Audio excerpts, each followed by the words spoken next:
Hello and welcome back to FiddleUP. I'm Emerald Ray, and today we're going to be talking about teaching. Now, if you're getting started off in your professional career, the first thing you probably thought of is maybe I can teach some lessons because it's actually the easiest thing to get started in doing. If you're playing a few gigs here and there, if you're getting together with people playing music, you might actually get asked by somebody at some point, can I take a lesson from you? Or I'd love to learn a certain tune from you or something like that. It'll come up at some point. And it's kind of a great thing to do on the side of your gigs because you kind of get to teach people, and it's kind of a little bit more of a steady thing that happens every week or twice a week or something, twice a month, something like that. It's kind of more of a steady thing than gigs are. Gigs tend to be one-off unless you have a good session gig or something like that that's every week, or you have some kind of residency. It's not that common to have regular gigs. So having some kind of teaching studio is a good way to supplement your income and have it be a little bit more regular. So a lot of people, especially traditional musicians, go into teaching, and teaching is in fact a huge part of the traditional music community. It always surprises me where, because I'm a singer-songwriter as well, and I'm in the singer-songwriter world, and it always surprises me how singer-songwriters don't usually teach. Teaching is not really a part of their culture.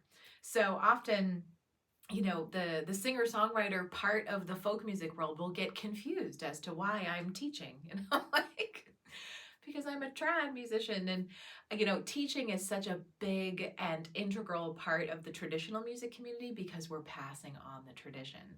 So most trad musicians teach. I mean, there's very few people who don't teach. It's just so part of the culture. We all feel kind of almost a little bit of a responsibility to teach in some way. If you're not teaching formally, generally trad musicians want to share what they know. So that's something to keep in mind is like, you could be sort of at any level of your career and people are going to be asking to learn from you. And that is totally normal. Like, don't be worried about that or feel any kind of unqualified if you know something that somebody else doesn't know. Even if it's one tune or one dance step or something, they want to get it from you. And that is just really awesome. So that's something else that I wanted to bring up, and I should probably bring it up in the beginning, is talking about qualifications. So like I was just saying, especially in the trad music community, in the folk music world, you don't need some kind of qualification. There is no piece of paper that you need in music anyway, but definitely not in folk music. Like there's no, you shouldn't feel like, oh, I don't have a music degree. I didn't go to such and such a school. I don't know these people. I don't know, like, I don't. It's a bunch of excuses. I'm sorry. If you know one thing that somebody else doesn't know, you are qualified to teach, really. And I mean that genuinely. Like, I mean to welcome you to the teaching community as soon as possible. I started teaching when I was 15 years old, and I was a good fiddle player, but I was no means what I am now. I hadn't gone to, I went to Berklee College of Music and taught at all these places and did all these, qualifying things. But when I started teaching, I was a child. I was just a kid, but I had things to share that other people didn't know yet. So that is, the perfect entry point. And in fact, teaching actually helps you build your confidence with these things, and it challenges you to learn things all the time. And, so I have really taken that to heart, and I took it to heart definitely in my dancing career as well, because I was an Irish dance teacher for 10 years. And when I started teaching Irish dance, I actually didn't know how to Irish dance yet. I was a step dancer. I was a Cape Breton step dancer, but I had not formally studied Irish dancing, and I sort of just blagged my way through it. And so I got into this because I was working with some other dance teachers who had done a similar thing. They'd started off from a different type of step dancing and transitioned over to another. And it's sort of like learning another language when you already know a language that's similar. It's not that hard to learn. You just have to get down the mechanics. But I always think of a great story that I learned about the composer who wrote the Flight of the Bumblebee, you know, that crazy piece of music that people play on the piano or the fiddle, that Flight of the Bumblebee was written by a composer named Nikolai Rimsky-Korsakov. And he was a fabulous composer and musician, but took a university job at some point. And he said, I had to stay 1 week ahead of my students all the time. So you will come to understand that when you get into teaching, you're kind of always going to feel like, am I qualified for this job? And so, there's always more to learn. It's a great way to build your skills, to go, I can't do that this week, but I will study really hard and I will be able to talk about it in some level of detail by next week. So when people say those who can't do teach, it's those who are brave enough to say, I can't do that yet, but next week I'll be on it. Hopefully. Cross fingers. So jump right in there. So let's talk about the different types of teaching that there are, because there's actually some things to consider when it comes to teaching. And first of all, I think is probably age, honestly. And I don't mean this in an ageist way. I mean that teaching children and teaching adults is pretty different. And so I would say there's a lot of teachers who love to teach kids and love to teach adults. I am one of those people. I love all people. I love connecting to all different kinds of people. But I know a lot of teachers who are like, I love teaching kids and I hate teaching adults, or I just don't, that's not my favorite thing. And vice versa. I know a lot of teachers who love teaching adults, kids, it's just not their thing. So that's something to consider when you're first getting into teaching. Before you get into a teaching job or take on a student or get into a place, kind of think like, is this actually what I want to do? Like, is this somebody that I want to connect with? Is this an energy that I want to be in? Because it is actually very different. Children are very high energy. They expect high energy. They need different things. They need things like, you need to teach them how to learn. Adults, you need to teach them how to learn as well. But with adult students, it winds up being a little bit more like therapy. And I don't mean that in a bad way. It's just that, but when you get to being an adult student, and I can say this personally, I've been through this as an adult learner because I'm constantly learning new things, then you're constantly having to unlearn things that you have been saying to yourself for the last 20 years. With children, you don't need to do that. It's kind of more about motivation and fun and learning about discipline. Adults know that they should be practicing every day, and they know that they should be doing this and they should be doing that and they should be doing this and they should be, and that's kind of what you're dealing with, is all of that. So not that, so it's a totally different vibe, it's totally different energy.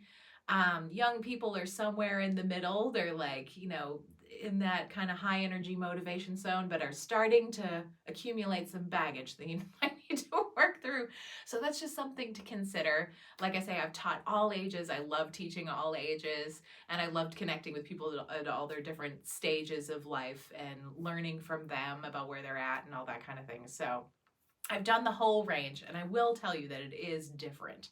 So if you are somebody who doesn't connect very well with children, that's just something to consider as you're going into it. And that will feel like a pretty natural decision.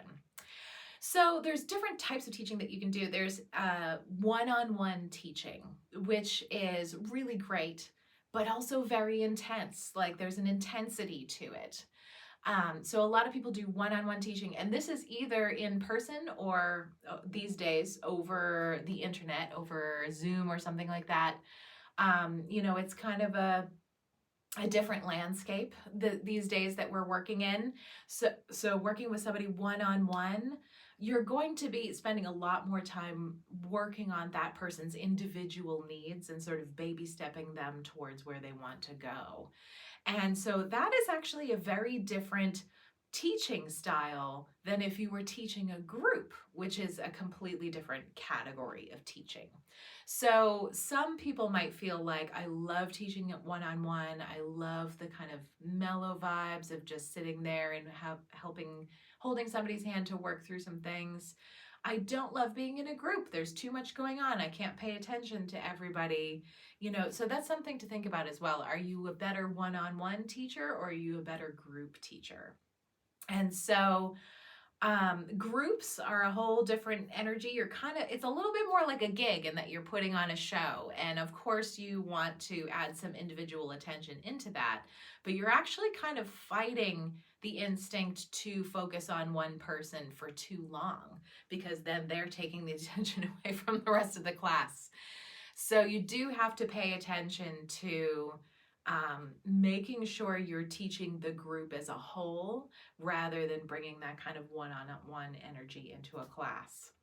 There is a type of class that is very old school that, like, a lot of people don't do this very much anymore, and it's called a master class.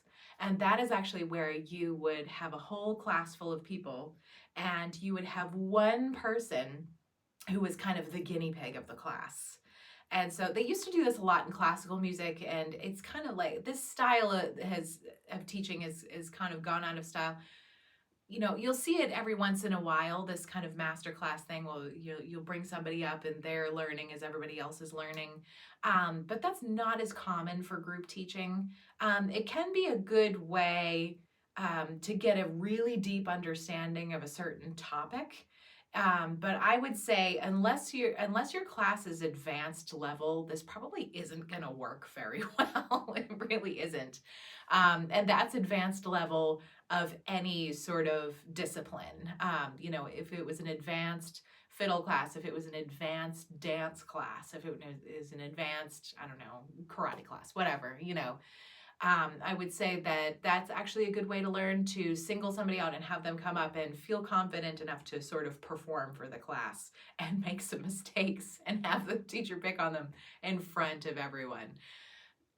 So I wouldn't bring that energy into your beginner and intermediate classes. That's like a whole separate thing. So, that's just to explain the difference between group teaching and one-on-one. If you like that really targeted, focused, helping somebody with their every move thing, then one-on-one teaching is probably better for you. If you like to kind of speak generally and have group conversations and kind of keep it light and not too much attention on any one person, then group teaching is probably more for you.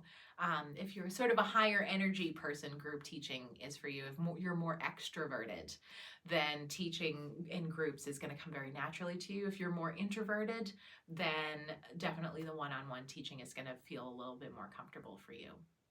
So like I said, moving along with all the different types of teaching you can do, there is the in-person rather than online. And, this is all, changing so fast, and we're all trying to keep up here. But, there's definitely different, different modes for being in person rather than online that go kind of beyond the physical rather than metaphysical, and it changes your style of teaching. So if we're sitting in a room, talking one-on-one and having a one-on-one fiddle class, fiddle lesson, then I can sit here and play with you, like we can play together, all that kind of thing. And, if we're going through Zoom or, going through one of these chat things, we can't play together. So I find that when I'm teaching Zoom lessons, I wind up doing a lot more just coaching. So I rarely pick up my fiddle when I'm doing a Zoom lesson. Whereas if I was in an in-person lesson or group situation, then I would be, playing with everybody all the time, trying to get everybody to play together. So things are really different, and that's actually a big reason why I decided to launch FiddleUP, so that I could sit there and play and that you could play along with me, and so that you can still come to me and get some coaching or ask some questions. But in general, I'm just kind of giving you my best stuff that I've done a million times. All those beginner and intermediate tunes and all that stuff. I've taught those things a million times, and I'm ready to just have them exist on the internet somewhere and somebody can go enjoy them in their own time.